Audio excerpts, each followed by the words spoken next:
요한복음 14장 16절부터 24절까지 말씀 한 절씩 교독하시겠습니다.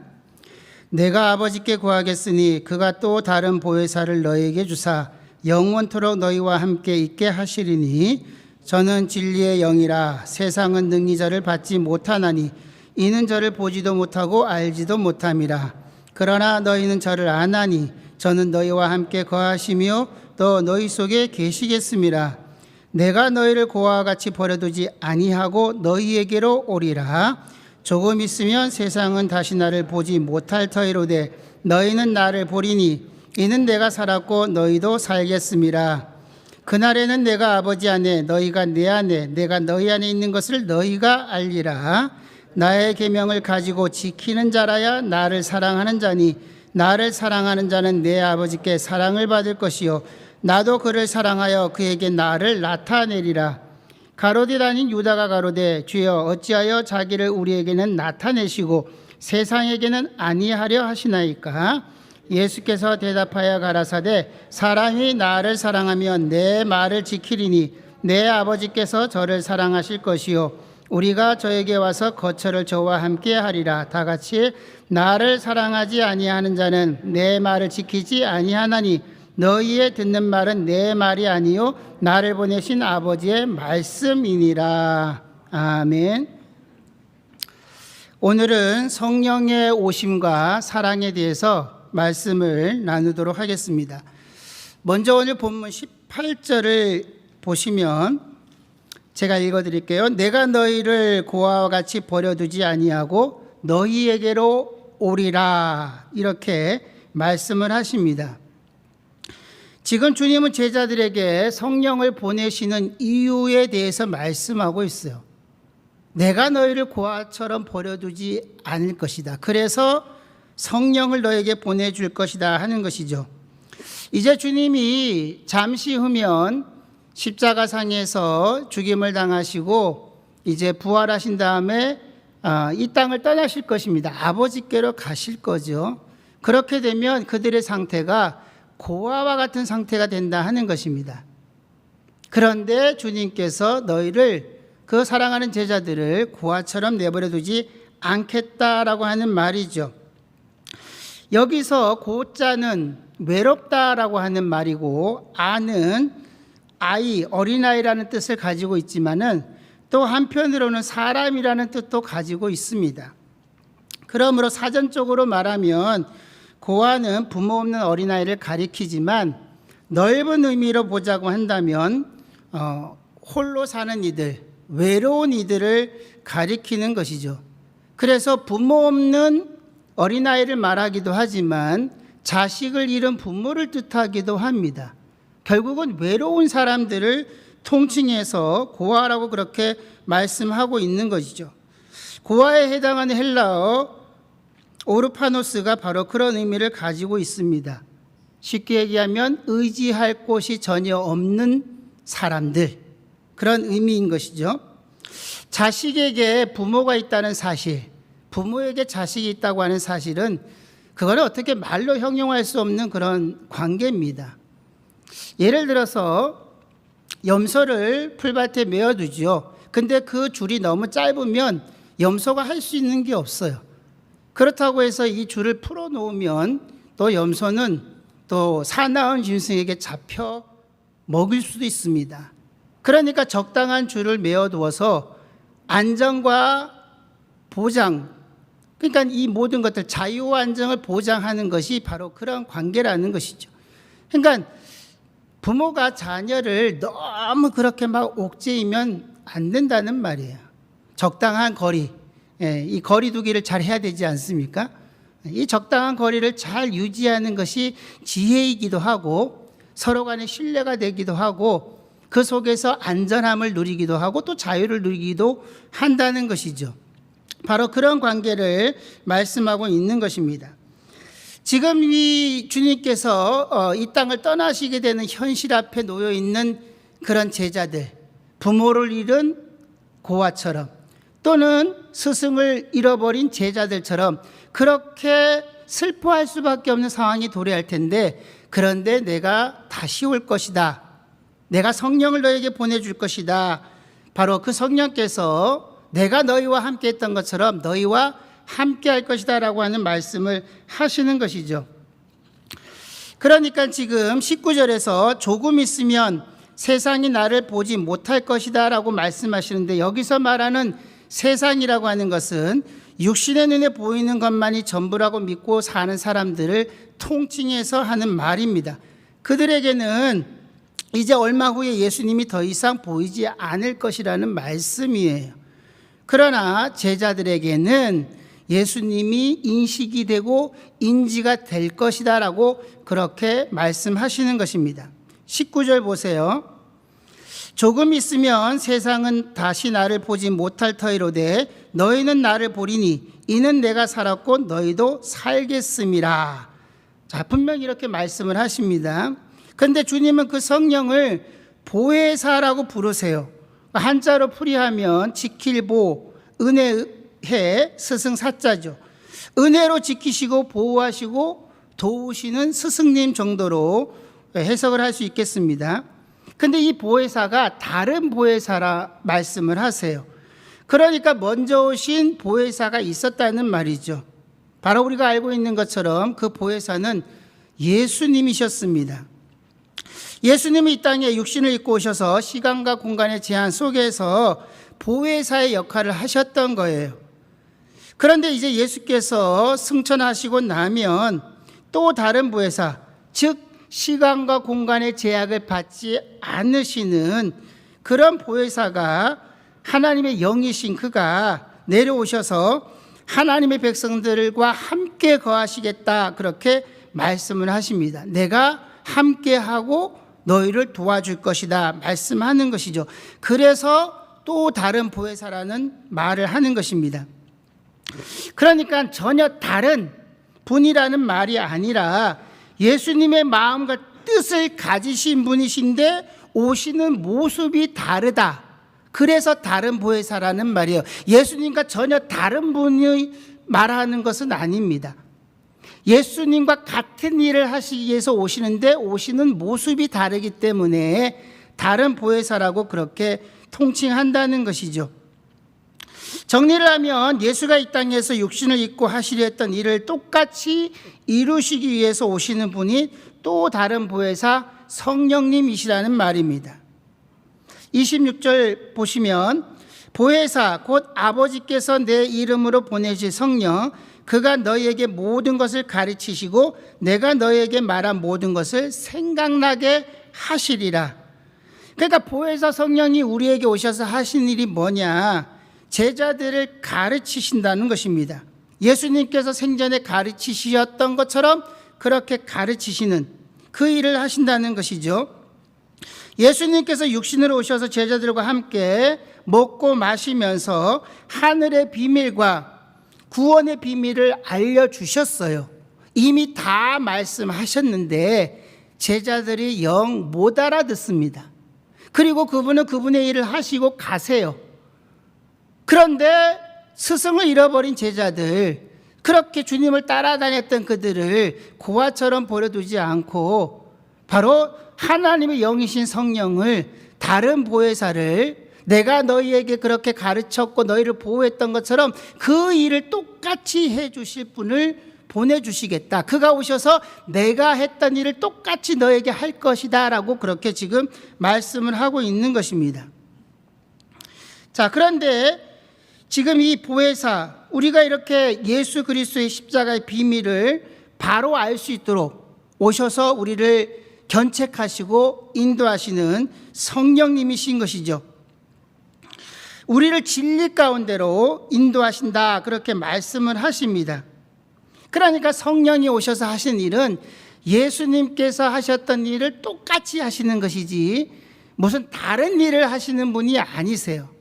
흔히 신비주의자들이 얘기하는 것처럼 무슨 환상을 자꾸 보게 하시고 무슨 뭐 이렇게 거품을 물고 뭐 이렇게 무슨 예언을 하시기 위해서 오신다기보다는 주님이 하셨던 그 일을 우리 안에 들어오셔서 시간과 공간의 제한을 받지 않으시고 더 풍성히 하시기 위해서 오시는 분이라 하는 말입니다. 요한복음 16장 7절 8절 말씀 제가 읽어드릴게요. 그러하나 내가 너에게 실상을 말하노니 내가 떠나가는 것이 너에게 유익이라. 내가 떠나가지 아니하면 보혜사가 너에게로 오시지 아니할 것이요 가면 내가 그를 너에게로 보내리니 그가 와서 죄에 대하여 의에 대하여 심판에 대하여 세상을 책망하리라. 12절 13절입니다. 내가 아직도 너에게 이를 것이 많으나 지금은 너희가 감당치 못하리라. 그러하나 진리의 성령이 오시면 그가 너희를 모든 진리 가운데로 인도하시리니 그가 자유로 말하지 않고 오직 듣는 것을 말하시며 장래일을 너에게 알리시리라.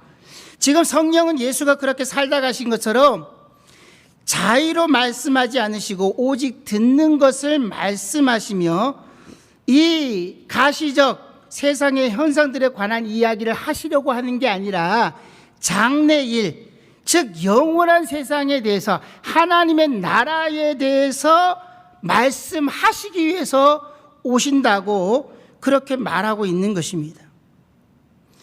보시는 바와 같이 성령 우리를 진리 가운데로 인도하신다고 말씀하세요. 진리가 뭡니까? 주님 말씀하셨어요. 요한복음 14장 6절에 내가 곧 길이요 진리요 생명이다. 우리는 너무나 잘 알고 있어요. 진리, 예수가 진리지. 예수만이 구원이고 예수만이 생명이라고 하는 그분 외에 구원받을 만한 다른 이름을 우리에게 주신 적이 없어요. 오직 예수입니다. 그래도 예수입니다.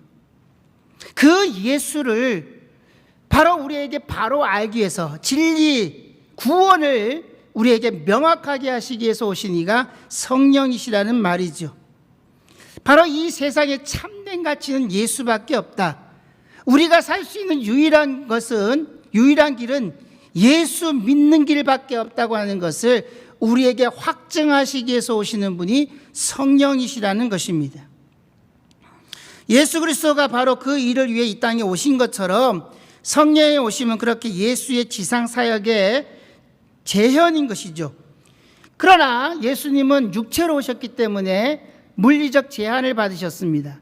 그러나 성령님은 하나님의 영으로서 그런 물리적 제한을 넘어서서 역사하시는, 더 크게 역사하시는 분이시라고 그렇게 말씀을 하세요. 요한복음 16장 14절입니다. 그가 내 영광을 나타내리니 내 것을 가지고 너에게 알리겠음이니라. 그러니까 성령님께서는 다른 거 없어요. 다른 말씀하시는 게 아니에요. 오직 주님이 하셨던 그 말씀, 주님의 것을 가지고 우리에게 말씀하시는, 우리를 가르치시고 우리를 인도하시는 분이라는 말씀이죠. 13절에서 보혜사 성령이 자유로 말하지 않고 들은 것만을 말씀하신다고 하셨는데 누구에게 무엇을 듣는다는 말씀입니까? 바로 예수님의 것을 말하는 것이죠.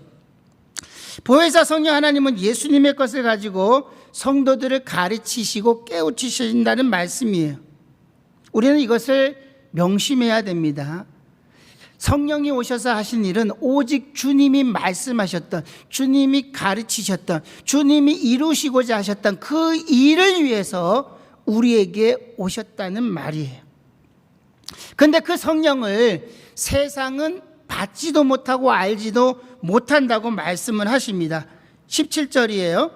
저는 진리의 영이라 세상은 능히 저를 받지 못하나니 이는 저를 보지도 못하고 알지도 못함이라. 그러나 너희는 저를 아나니 저는 너희와 함께 거하시며 또 너희 속에 계시겠습니다. 자, 여기서 왜 세상은 저를 받지도 못하고 이해하지도 못하느냐? 성령이 이 땅에 오셔서 하신 일이 뭐라고 했습니까? 예수님이 하셨던 그 일, 구원이 뭔지, 하나님의 나라가 뭔지, 영생이 무엇인지를 우리에게 말씀하시는 것이죠. 하나님의 백성들을 진리로 이끄시고 죄에 대하여 의에 대하여 심판에 대하여 우리에게 가르치신다는 것입니다. 그런데 예수님의 모든 사역은 다 무엇으로 귀결이 되냐면 십자가로 귀결이 돼요. 십자가로 모든 예수님의 사역이 포커스가 맞춰져 있습니다. 그래서 주님 말씀하셨어요. 다 이루었다. 십자가에서 죽으시는 것으로 죄도 멸하시고 마귀도 멸하시고 인류도 구원하시고 하나님의 뜻을 이루시고 하나님의 영광을 나타내셨다고, 그 모든 것이 다 십자가에서 완성이 되었다고 그렇게 말씀을 하시는 것이죠. 그래서 우리는 이 땅에서 죄가 뭔지, 또 의가 뭔지, 심판이 무엇인지를 우리는 육신의 삶을 통해서 그것을 배우고 경험하면서 그렇게 살아내는 것입니다. 성령이 함께 하시는 자들은 결국은 십자가로 가까이 가게 하시는 그런 삶을 살 수밖에 없는 거예요. 왜? 주님이 그렇게 사셨고 성령이 오셔서 하신 일이 우리를 그쪽으로 몰아가시기 때문에 그렇습니다. 근데 세상 사람들은 어떻습니까? 십자가를 거부해요. 왜 예수만 믿어야 되느냐? 왜 꼭 예수여야만 되느냐? 다른 길이 있지 않느냐? 그리고 힘의 논리를 가지고 있어요. 십자가라고 하는 것은 자기를 부인하는 것입니다. 그게 십자가죠. 근데 세상은 자기를 부인하지 못해요. 그런 이들에게 성령은 보이지 않는다고 그렇게 말씀을 하시는 것입니다. 18절을 보시면 다시 오시겠다는 예수님의 약속에 쓰인 동사의 시제가 직설법 현재형입니다. 여기서 오리라라고 번역이 된 헬라어 동사 엘코마이가 직설법 현재형인데, 헬라어의 직설법 현재형은 계속적이며 반복적인 것을 의미합니다. 그러니까 예수님께서 성령의 모습으로 이 땅에 오시는 것은 먼 미래에 있을 일이 아니라는 거예요. 오순절 성령 강림으로 우리에게 오신다는 것을 말씀하고 있는 것입니다.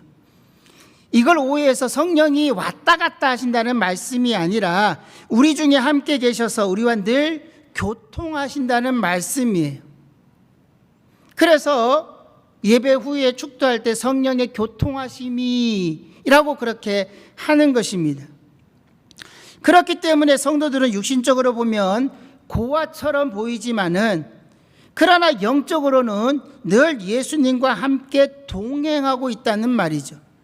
그렇게 주님은 지금도 우리와 늘 함께 하시면서 우리를 율법을 지키는 자들로, 예수님을 사랑하는 자들로 그렇게 만들어가고 계신 것입니다. 지금 계속해서 말씀이 이제 전에 설교랑 계속해서 연결이 되는 거예요. 여러분들 이제 뭐 이해하시죠? 계속 이어져 가고 있습니다. 지금 성령 강림의 이유와 목적에 대해서는 여러분들이 충분히 이해하셨을 거라고 믿습니다.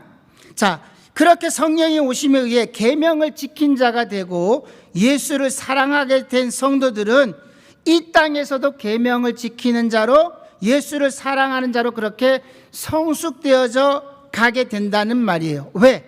성령이 오셔서 그 일을 하시기 때문에 그렇습니다. 그렇다면 성령을 받아 이 세상에서 계명을 지키고 주님을 사랑하게 된 자들이 이 세상에서는 어떻게 표시가 나는 거냐? 로마서로 가면 그렇게 계명을 지키고 예수님을 사랑하는 자들이 이 세상에서 어떻게 표가 나는지에 대해서 잘 말씀하고 있어요. 로마서 13장 8절부터 10절 말씀 우리 같이 합독하시겠습니다. 시작. 피차 사랑의 빛 외에는 아무에게든지 아무 빛도 지지 말라. 남을 사랑하는 자는 율법을 다 이루었느니라. 간음하지 말라, 살인하지 말라, 도적질하지 말라, 탐내지 말라 한 것과 그 외에 다른 계명이 있을지라도 내 이웃을 내 자신과 같이 사랑하라 하신 그 말씀 가운데 다 들었느니라. 사랑은 이웃에게 악을 행치 아니하나니 그러므로 사랑은 율법의 완성이니라. 자, 보세요. 율법, 즉 계명을 지키는 이들, 그리고 주님을 사랑하는 이들은 다른 말로 성령을 받은 이들은 이웃을 사랑하고 계명을 지킨다라고 그렇게 말씀하고 있습니다. 이웃 사랑이 율법의 완성이라는 거예요. 율법이 지향하는 바가 하나님 사랑, 이웃 사랑. 우리가 성경을 봐서 알지 않습니까? 율법이 뭘 말하느냐? 마음과 뜻과 힘 다해서 목숨 다해서 하나님을 사랑하고 이웃을 사랑하라 했습니다. 야, 너 잘 배웠다. 잘 알고 있구나. 결국은 사랑이에요. 하나님 사랑, 이웃 사랑. 모든 율법이 그것으로 완성이 된대요.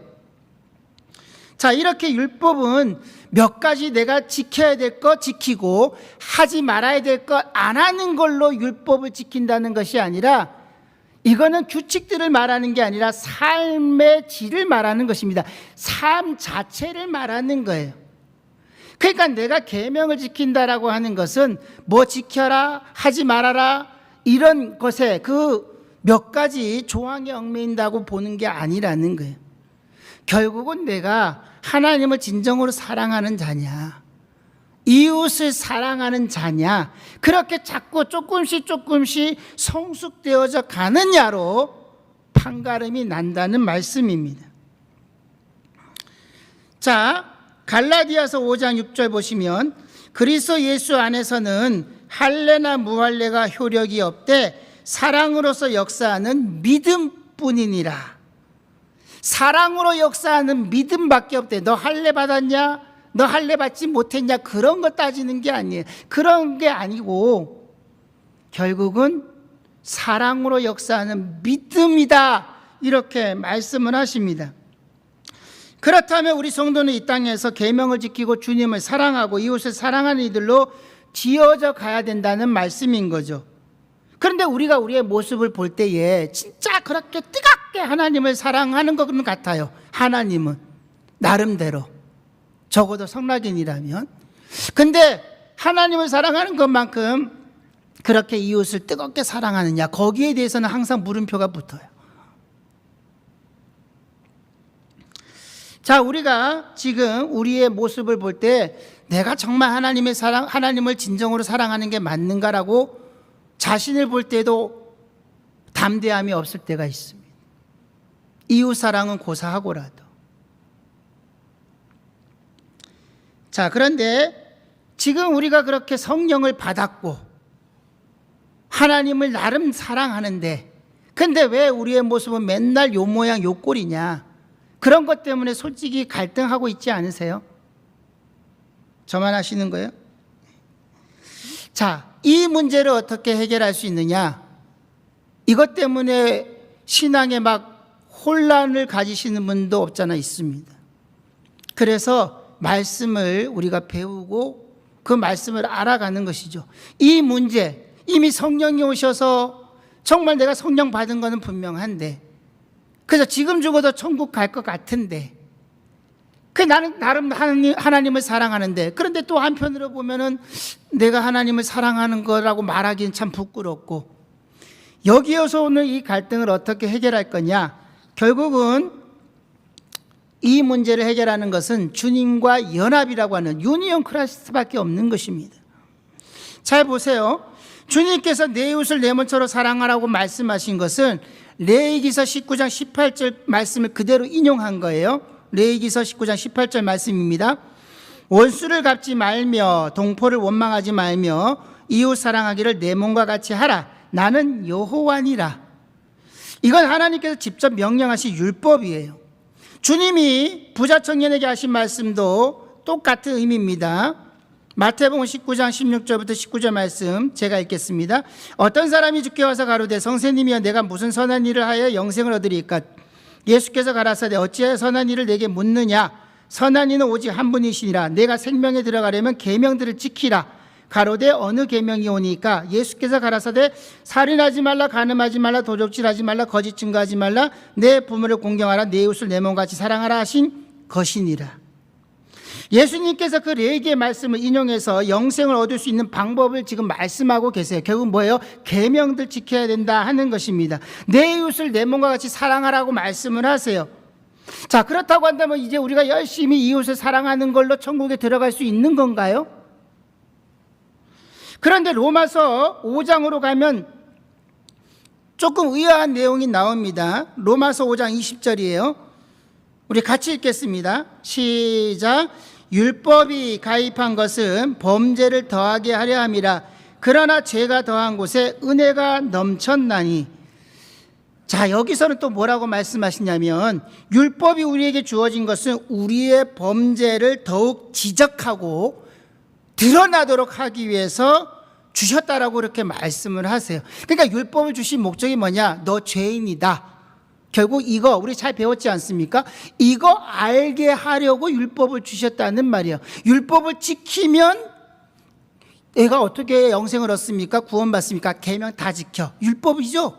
율법 다 지키면 돼. 근데 그 율법이라고 하는 게 결국은 내가 죄인이라고 하는 것을 자꾸 드러내는 역할만 한다는 거예요. 그러니까 안 맞잖아요. 자, 내 이웃을 내 몸처럼 사랑하라.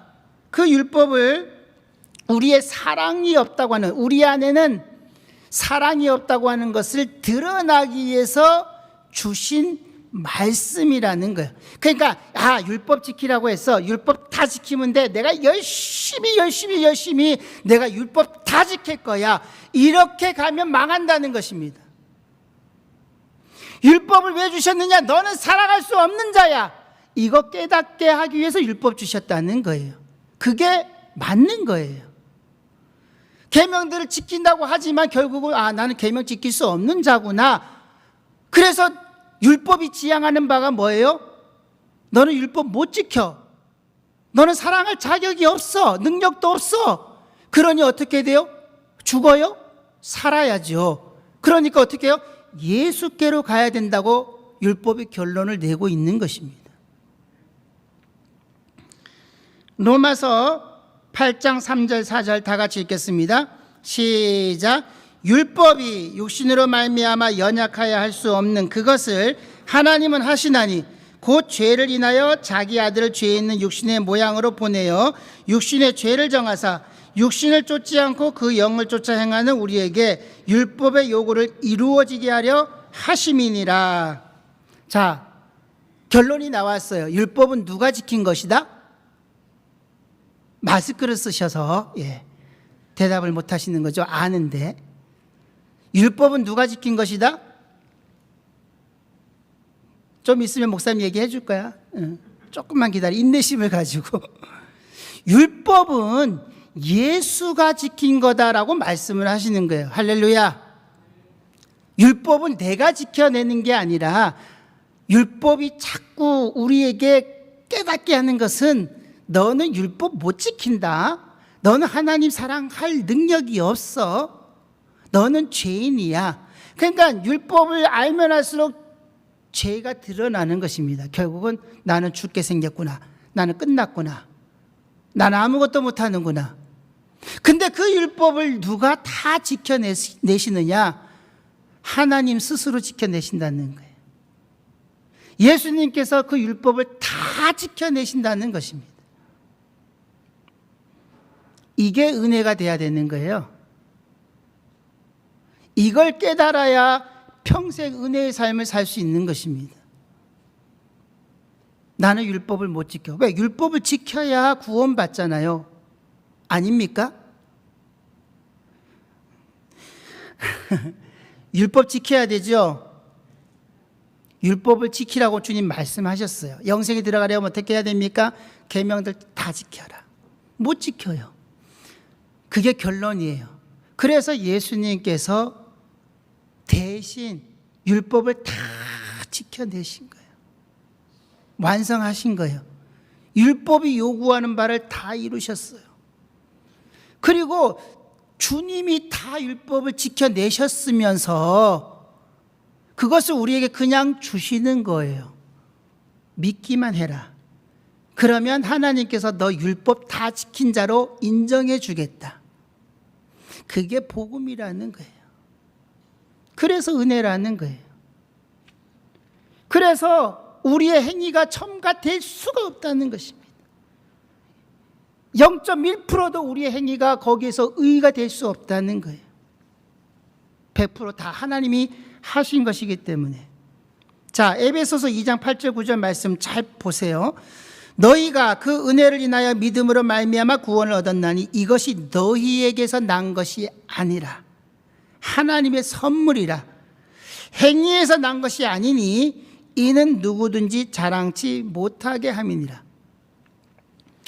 그러니까 자랑할 것은 예수 십자가밖에 없다고 결론을 내시는 거예요. 우리가 이렇게 정말 하나님을 사랑하는 것, 그거 누가 보여주셨어요? 예수님께서. 하나님 이렇게 사랑해야 된다? 그 사랑의 원형을 가지고 우리가 이 땅에서 살아가는 동안에 흉내는 내요. 그래서 그 사랑을 뭐라고 얘기하냐면 에로스 사랑이다, 필레오 사랑이다 이렇게 얘기를 합니다. 그런데 절대로 아가페의 사랑을 할 수가 없다는 거예요. 지금 이 아가파오 사랑, 근데 성경이 우리에게 요구하는 사랑은 에로스 필레오 사랑이 아니라 아가파오의 사랑이라는 거예요. 성경에 쓰여질 당시에 고대 헬라어 문헌에 그 어느 곳에서도 아가파오라고 하는 단어는 찾아볼 수가 없습니다. 오직 성경에만 나오는 단어예요. 그 말은 그 아가파오의 사랑은 인간의 본성에서는 절대로 나올 수 없다고 하는 것을 입증하는 것입니다. 성경 이외 그 어떤 문헌에서도 찾아볼 수 없었던 그 아가파오라는 단어가 성경에서는 너무나 일반적으로 보편적으로 쓰이고 있어요. 사도 바울도 그 아가파오라는 단어를 30번이나 썼어요. 아가파오는 인간 세상에서는 절대 볼 수 없는 그 어떤 것을 말하는 것입니다. 굳이 설명을 하자면 예수 그리스도의 십자가 사랑이 바로 그 아가파오의 사랑이라는 거예요. 진정으로 자신의 유익은 굳지 않는 것, 자신을 희생해서 다른 사람을 살려내는 것, 그저 사랑하는 척하는 게 아니고 섬기는 척하는 게 아니라 진짜 그렇게 섬겨주고 희생하는 것. 그래서 그 사랑을 설명해야 했던 것입니다.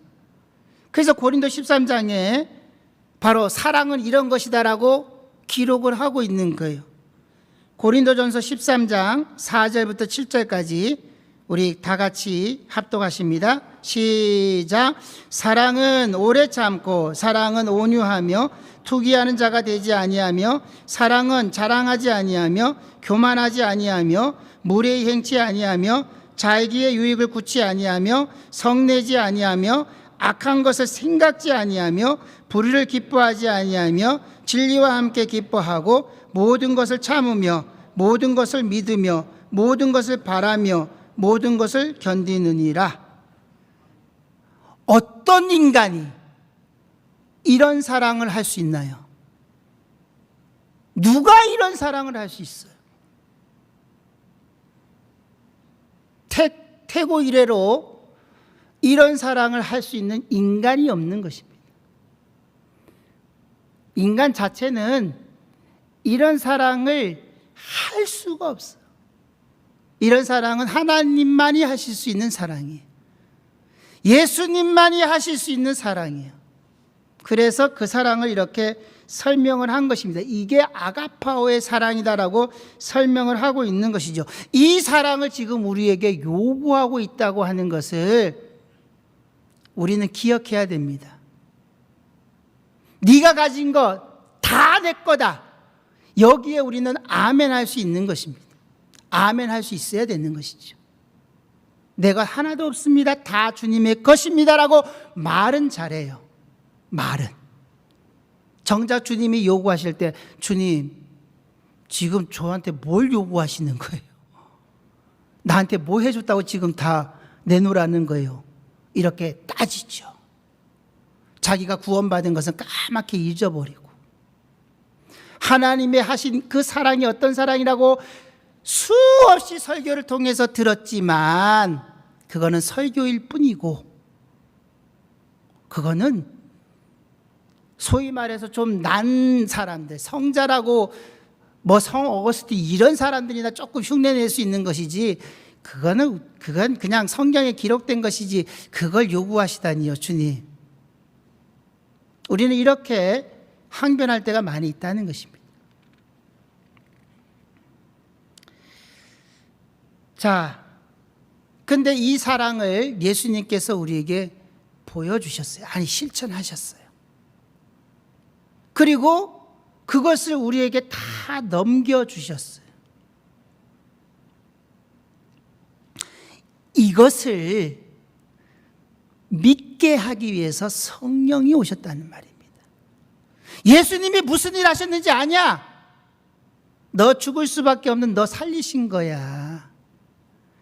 도저히 내 힘으로는 사랑할 수 없는 그 하나님 사랑, 그거 주님이 다 이루시고 너한테 그저 주셨어. 믿기만 하라고. 그거 알기 위해서 성령이 오셨다는 거예요. 그러니까 성령을 받았어요. 성령이 내 안에 거하세요. 그가 주님의 말씀을 생각나게 하고 주님이 하신 일을 생각나게 해서 결국 십자가로 기결이 돼요. 예수님께서 다 하셨구나.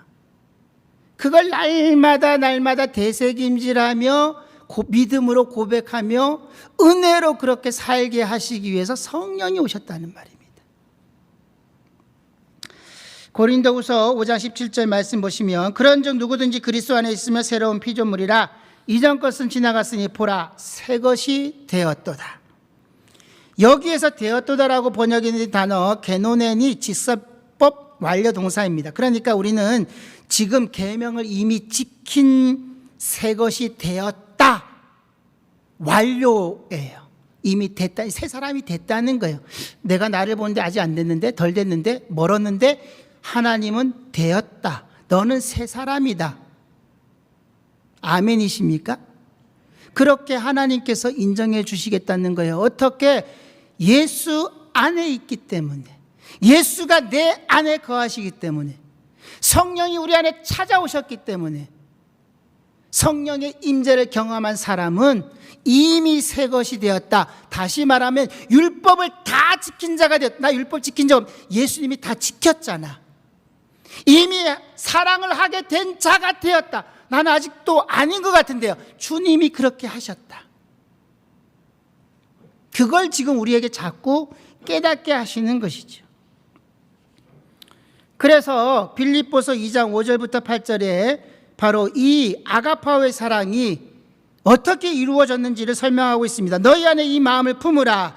곧 그리스도 예수의 마음이니 그는 근본 하나님의 본체시나 하나님과 동등됨을 취할 것으로 여기지 아니하시고 오히려 자기를 비워 종의 형체를 가져 사람들과 같이 되었고 사람의 모양으로 나타나셨으며 자기를 낮추시고 죽기까지 복종하셨으니 곧 십자가에 죽으심이라. 이게 아가파오의 사랑이라는 것입니다.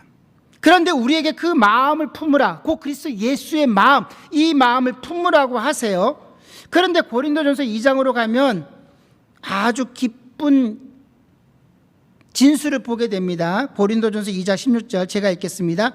누가 주의 마음을 알아서 주를 가르치겠느냐? 그러나 우리가 그리스도의 마음을 가졌느니라.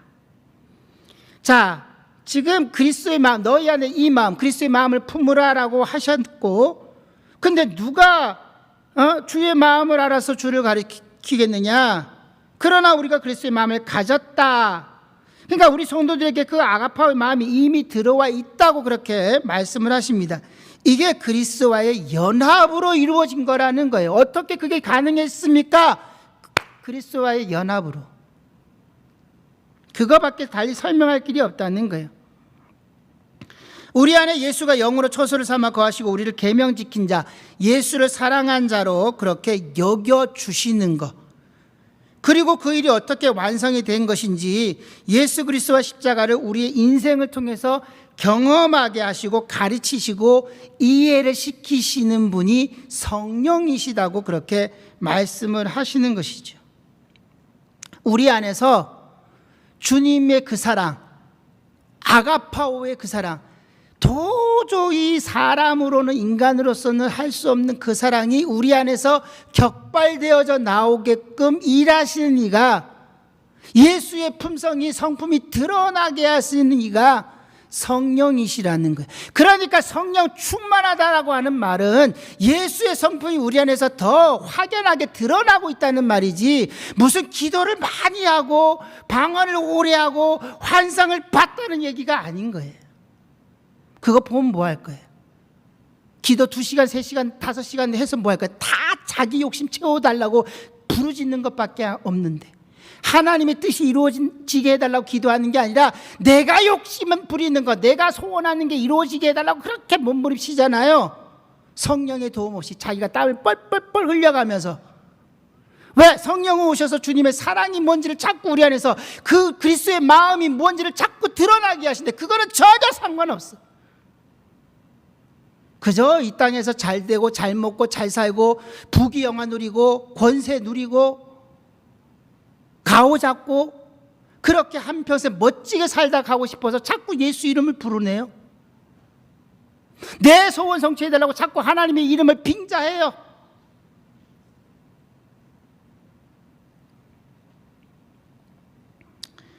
그런데 성령께서 오셔서 하신 일은 주님이 하셨던 그 일, 진짜 사랑이 이런 거다. 너희 이렇게 하나님 사랑해야 돼? 근데 너네 할 수 없지. 그래서 내가 다 한 거야. 그리고 그거 너희 안에 그대로 심어줄 테니 이제 성령이 오셔서 그거 생각나게 하실 거야. 그거 내 안에서 자꾸 조금씩 눈에 안 보이는 것 같아요. 그런데도 조금씩 드러나게 하실 거야. 그래서 주님 닮아가게 하실 거야. 그걸 말씀하고 있는 것입니다. 그러니까 이렇게 이해하시면 돼요. 하나님을 사랑하고 내 이웃을 내 몸처럼 사랑하라는 하나님의 율법은 우리가 사랑할 수 없다는 것을 드러내기 위해서 우리에게 주어진 것입니다. 그래서 몽학 선생이었던 것이죠. 우리에게 왜 예수와 십자가가 필요했는가를 알게 해주는 몽학 선생의 역할만 했던 거예요. 그러니까 율법을 알면 할수록 정말 예수 없이는 살 수 없구나, 이거 알게 해주셨다는 말인 거죠. 그래서 우리는 예수를 믿고 난 이후에도 그러한 아가파오의 사랑을 쉽게 우리는 내놓지 못하지만은, 그러나 자꾸 성령의 가르치심으로, 성령이 우리 안에서 일하심으로 말미암아 그 주님의 사랑을 닮아가게끔 그렇게 우리를 이끌어 가신다는 말입니다. 너희가 이미 율법을 다 지킨 자들이고 나와 이웃을 위해 목숨을 바친, 그렇게 사랑한 자들이라고 그렇게 선언을 해 주신 거예요. 그래서 우리가 구원받은 자가 되었다는 말입니다. 근데 그 사실을 우리가 인생을 통해서 이제 경험해 가는 것이죠. 그래서 우리가 신앙생활하는 목적이 뭐냐면 결국은 십자가로 조금씩 나아가는 거. 그 속에 뭐가 있어요? 오늘은 내가 요만큼밖에 내 자신을 부인하지 못했는데 1년이 지나고 나니 이 정도 내가 내 자신을 부인하게 됐구나. 그게 믿음의 성장이죠. 10년 동안 하나님의 말씀을 듣고 신앙생활을 했더니 내가 어린아이 때는 나밖에 몰랐는데, 그런데 10년이 지나고 20년이 지나고 나니 주님의 성품, 성령이 내 안에서 일하심으로 말미암아 주님의 성품을 닮아가게 되고 내가 30% 정도, 어떤 이는 50%라도 자기를 부인할 수 있게 되었다라고, 하나님 앞에서 내 의지를 꺾게 되었다고 그렇게 고백하게 되는 것입니다. 그래서 내 원대로 마음씨고 아버지의 원대로 되기를 원합니다. 내가 비록 이 땅에서 주님 때문에 내 명예가 땅에 떨어지고 오해를 받고 업심여김을 받는다 할지라도 주님의 뜻이 이루어진다면, 하나님의 이름이 영광스럽게 된다고 한다면, 그러면 나는 상관없습니다. I'm okay. 난 괜찮습니다. 그렇게 나아가는 것이 신앙생활이라는 거예요. 요한일서 4장 10절 13절 같이 읽고 마치도록 하겠습니다. 요한일서 4장 10절 13절입니다. 시작. 사랑은 여기 있으니 우리가 하나님을 사랑한 것이 아니요 오직 하나님이 우리를 사랑하사 우리 죄를 위하여 화목제로 그 아들을 보내셨음이니라. 사랑하는 자들아, 하나님이 이같이 우리를 사랑하셨은즉 우리도 서로 사랑하는 것이 마땅하도다. 어느 때나 하나님을 본 사람이 없으되 만일 우리가 서로 사랑하면 하나님이 우리 안에 거하시고 그의 사랑이 우리 안에 온전히 이루느니라. 그의 성령을 우리에게 주심으로 우리가 그 안에 거하고 그가 우리 안에 거하시는 줄을 아느니라. 네, 아주 명확하게 결론을 맺고 있는 것이죠. 성령이 우리 안에 거하시며 우리에게 하나님의 사랑을 이해시키시고 그 사랑을 이해하는 만큼 성도의 삶 속에서 하나님을 향한 사랑이 나타나게 된다는 것입니다. 그러니까 먼저 하나님의 사랑과 은혜를 잘 알아야 된다는 거예요. 그렇게 되면 그 사랑의 증거로 복음 전하는 자가 된다는 말입니다. 우리가 잘 알고 있지 않습니까? 진정한 사랑은 조금 물질 도와주는 것으로 끝나지 않아요. 진짜 사랑은 뭐예요? 죽어가는 영혼 살리는 거죠. 천하보다 귀한 영혼 아니겠습니까? 근데 진정한 사랑은 그 죽어가는 영혼을 살리는 데 있다는 거예요. 내 안에 성령이 거하시고 주님의 성품이 조금씩 드러나면서 다른 사람을 이해하고 나를 희생하면서 그리스도의 사랑을 조금씩 드러냈더니 그 사람이 그걸 보고 저게 예수 믿는 사람이구나. 인간으로는 도저히 할 수 없는 일을 저 사람이 하고 있구나. 근데 그건 내가 하는 게 아니죠. 누가 하시는 거예요? 내 안에 계신 그분께서. 여러분들이 할 수 있다고 생각하지 마세요. 못해요. 성령께서 나를 사로잡으실 때 우리 가끔 그런 거 경험하지 않습니까? 난 도저히 못하는데 어쩌다가 한 번, 10년에 한 번 그런 사랑을 덜어 할 때도 있어요. 그래서 그거 내가 한 겁니까?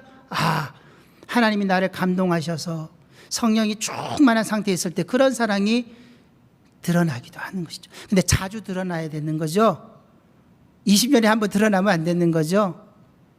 매주간 우리의 삶 속에서 그런 사랑이 드러난다면 우리 교회가 어떻게 변하겠습니까? 주님이 원하시는 바가 그거 아니겠어요? 우리에게 개혁을 하게 하시고 우리에게 원하시는 것이 뭐겠습니까? 결국은 성령의 인도를 받아서 주님이 하셨던 그 사랑, 그거 드러내는 거야. 사람들 많이 끌어모아서 우리 교세 자랑할 겁니까? 그거 아니잖아요. 여기 계신 성도분들이라도 주님의 사랑을 드러내는 십자가 사랑을 조금씩 드러낼 때에 우리 안에 사랑이 넘치고 서로 이해하게 되고 거기서 작은 위로도 받고 주님의 사랑을 나누고 사랑과 선행을 격려하는 하나님의 기쁨을 드러내는 삶을 살게 되는 것이죠. 그게 복음을 전하는 것이라는 겁니다. 그렇게 살아낼 수 있는 저와 여러분들 되기를 예수님의 이름으로 축원합니다. 우리 이 시간 다 같이 합심으로 기도하시겠습니다. 기도하실 때에 성령이 우리 가운데 왜 오셨는지, 주님께서 왜 성령을 우리 가운데 보내주셨는지, 성령이 오셔서 그가 하신 일이 뭔지, 결국은 주님이 하신 그 사랑 우리 안에서 깨닫게 하시고 주님의 성품, 주님의 마음을 갖게 하시고 그렇게 사랑하는 자로 우리를 만들어내시기 위해서 성령께서 우리 안에 오셨으니 우리에게 성령 충만함을 주셔서 주님의 성품 닮아가게 하시고 조금이라도 주님의 성품, 주님의 사랑 드러내는 우리 모두가 되게 해달라고 우리 다 같이 합심으로 기도하시겠습니다.